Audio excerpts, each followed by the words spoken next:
A century after this World War I sub sank, experts finally solved the mystery of its top-secret cargo.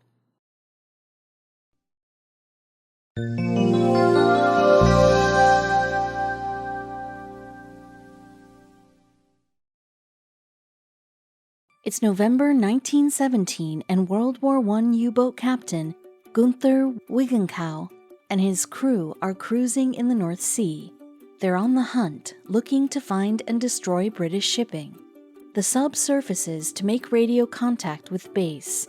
Big mistake, a Royal Navy patrol boat spots the German vessel and speeds at it full tilt toward her, ramming into her side. Wigankow knows his vessel is doomed, but what secrets will sink to the seabed with her? More than a century later, Dr. Rodrigo Pacheco-Ruiz of England's University of Southampton leads an expedition to explore the wreck of the long-lost submarine.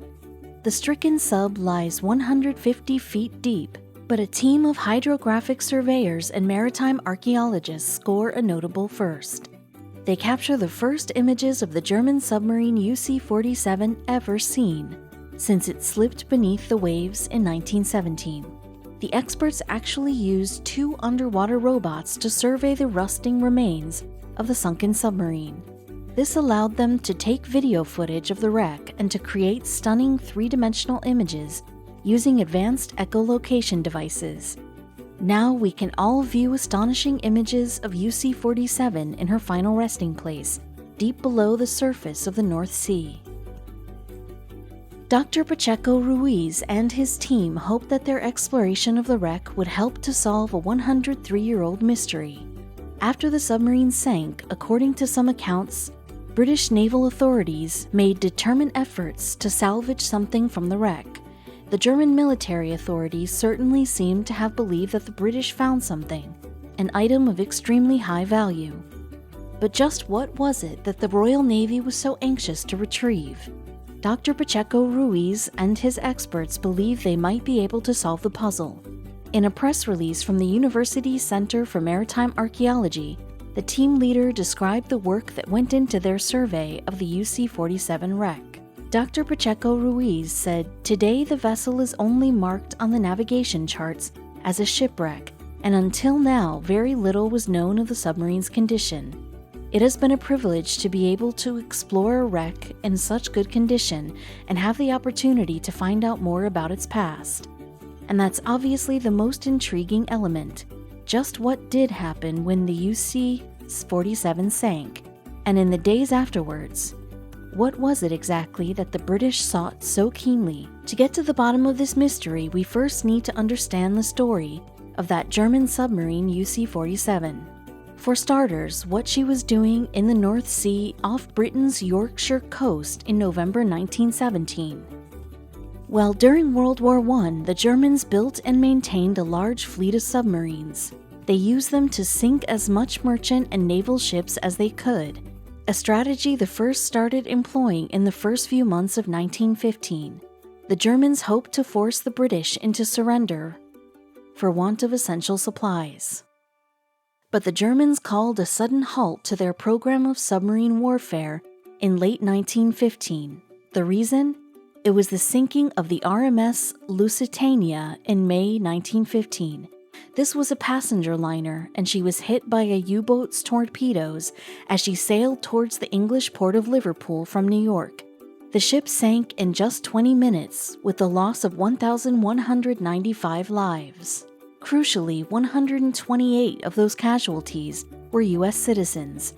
America, at that point, not a participant in World War I, was outraged. President Woodrow Wilson threatened the Germans with retaliation, and the latter decided to call a halt to their aggressive submarine attack policy.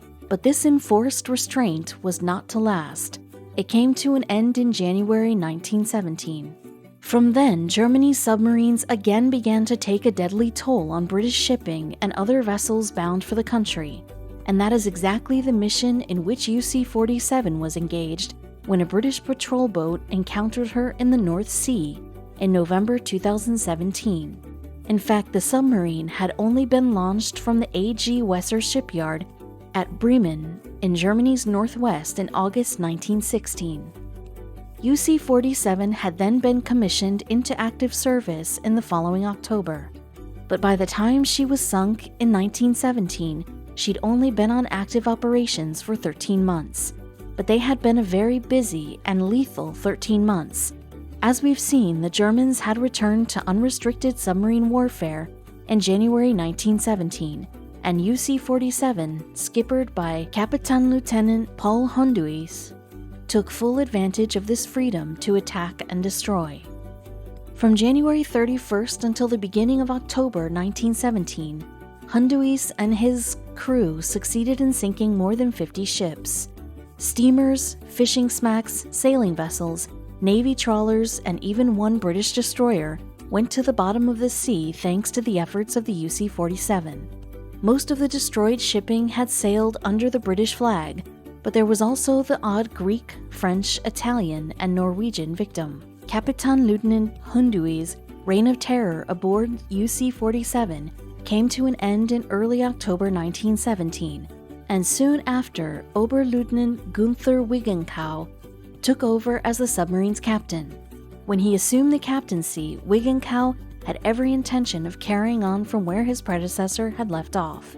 After taking command on October 9th, just 9 days later, Wigankow and his crew sank 2 British steamers. During the first half of November, UC-47 went on to sink 3 more steamers, 2 British and 1 French, and a Netherlands-flagged fishing boat. But that Dutch sailing vessel sunk on November 12th, which would be the last of UC-47's victims. Just days later, Oberleutnant Wigankow and his men met their nemesis off the coast of the northern English country of Yorkshire. Apparently, UC-47 had been considered by many German Navy sailors to be a lucky boat. Up until dawn in November 18, 1917, that was true enough. But on that day, off a spit of land called Flamborough Head on the Yorkshire coast, she crossed paths with HMS P-57, a British Royal Navy patrol boat. UC-47 had set sail from the Belgian port of Zeebrugge the day before with orders to destroy enemy shipping off England's east coast. P-57 was captained by Lieutenant Commander Harry Burney of the Royal Naval Reserve. In fact, he'd only taken command of the patrol boat on October 23rd, just a week after Wigankow took the captaincy of UC-47. P-57 had been launched from the William Hamilton and Company shipyard in Port Glasgow, Scotland, in August 1917. Patrol boat P-57 was part of a 60-strong fleet, specially fitted out to counter the German U-boat menace. She had a low profile in the water, which would have made it harder for a German commander to spot her through his periscope. Her prow was strengthened with hardened steel so that she could ram enemy craft, and she sported a 4-inch cannon. Finally, she was equipped to use depth charges, a highly effective method of bombing submarines out of the water. These explosive devices had been developed by the British during World War I, so this patrol boat was a formidable opponent indeed for any German submarine that she happened to come across. UC-47 found herself in that unenviable position. It was early in the morning of November 18th when P-57 came across the U-boat UC-47 sitting on the surface. Researchers have wondered why the submarine should have been in this vulnerable position. After all, she was only a little more than 20 miles from the English coast, in an area where patrol boats were quite likely to be out. A local team led by a diver called Sean Carr might well have solved that puzzle in 1997. They dived down to the wreck that year, and one of the things they noted was that the submarine's radio mast was fully extended. So it's quite possible that the German boat was trying to make radio contact with her home base of Bruges in Belgium.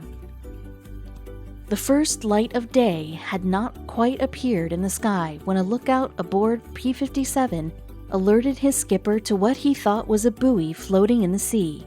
Lieutenant Commander Burney was baffled because his charts recorded no buoy in this location. He changed course to get a closer look at the unexplained object in the water.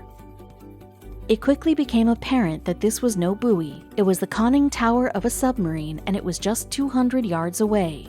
Burney barked out his orders and P-57 veered to port. Its engines immediately gunned to top speed. It took a mere 15 seconds for the patrol boat to home in on its target. At this point, the submarine didn't have a chance. The patrol boat smashed into the submarine's side, ripping a hole in UC-47's hull. The impact forced the sub below the surface and off to the stern of the British vessel. But that wasn't the end of the attack, far from it. Now Bernie ordered his crew to unleash a depth charge. Then P-57 made a sharp about turn and sailed back over the spot where the submarine had submerged. Bernie took the opportunity to drop a second depth charge. Even then, the British patrol boat's attack on the German submarine was not over. For the moment, though, Bernie marked the spot where the U-boat had disappeared and simply bided his time. After a short wait, oil began to bubble up to the sea's surface. Bernie promptly launched another depth charge at the spot where the fuel was emerging. Bernie marked the spot where he dropped that last depth charge and remained at the site for the remainder of the day and the next night. No survivors from the submarine were sighted. It was apparent that all 28 of UC-47's crew had perished in the engagement. That was made all the more definite when a minesweeper arrived on the scene and caught the submarine in drag chains lowered to the seabed.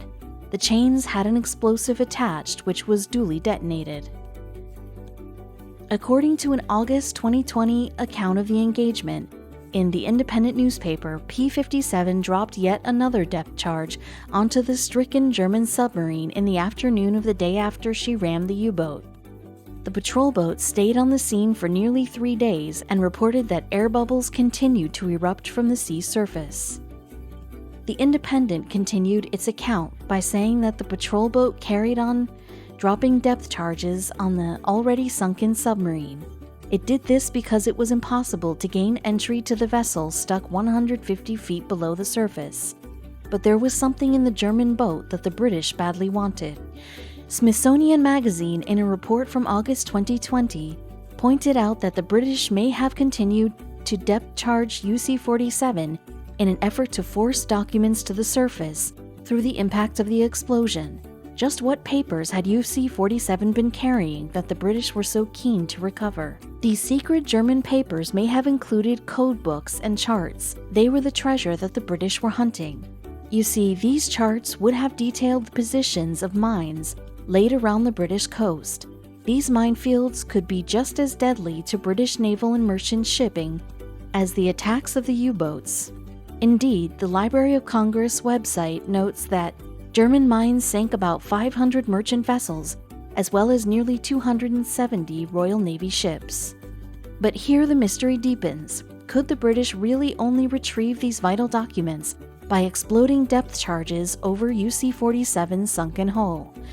In fact, some accounts state the British did actually get a diver down to the wreck. Stephen Fisher, a maritime historian, mentions this theory in the University of Southampton release about the 2020 expedition to UC-47. Fisher said the day after her loss, UC-47 is reputed to have been visited by Royal Navy divers who retrieved valuable intelligence, including code books and charts. Further investigation of historical sources, when access becomes available as lockdown eases, combined with this detailed imagery of the wreck, might enable us to ascertain if she was indeed visited in November 1917. But the Smithsonian, in its August 2020 report of the recent exploration and survey of UC-47, casts doubt on the story that a diver or divers actually made it down to the wreck in 1917. It says that 150 feet would likely have been too deep for the diving technology available at the time.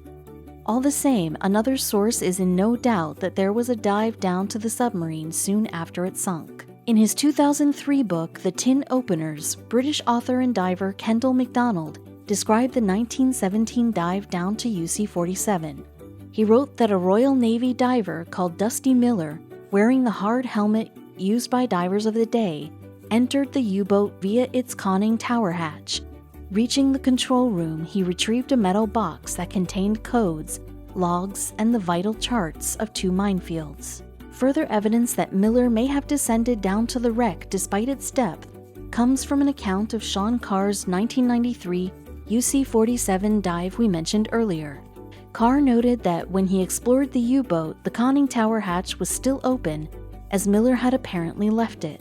This means the control room Miller is said to have entered was now clogged up with silt. Certainly the Royal Navy diver Warrant Shipwright Ernest Charles Dusty Miller did exist and was active in salvage operations during World War I, and the proceedings of the 24th Annual Diving Conference of 2014 reports a dive Miller made in 1918 to a submarine off Cornwall at a depth of 21 fathoms, that's 126 feet, not far off the 150 feet of water in which UC-47 lies. The independent article pointed out that researchers have uncovered no official records of crucial intelligence being retrieved from UC-47, but it seems that high-level German naval intelligence officers believe that British divers had seized key documents. Perhaps close scrutiny of German wartime archives may one day conclusively reveal the truth. What we're left with is the undeniably spectacular images of UC-47 that Dr. Pacheco-Ruiz and his team captured in 2020. So 103 years after a British patrol boat's reinforced steel prow smashed into UC-47, we can see the results for ourselves. The three-dimensional images created with high-tech scanning equipment are particularly stunning. Considering its age, the stricken German U-boat, which is of course a war grave for the 28 submariners who lost their lives, is in remarkably good condition. The entire length of the hull is preserved, and the damage inflicted on her by P-57, including a gaping hole, is clearly visible. One of the torpedo tubes, separated from the vessel, lies nearby. And finally, we can be fairly certain that we know the true nature of that valuable cargo the British were so anxious to obtain. Invaluable intelligence about the whereabouts of minefields was stowed in the submarine's control room.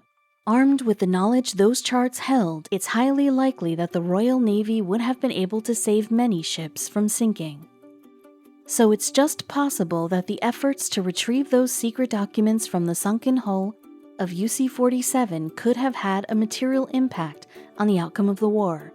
After all, if the German submarines and minefields had succeeded in blockading the British during World War I, 20th century Europe might have become a very different place.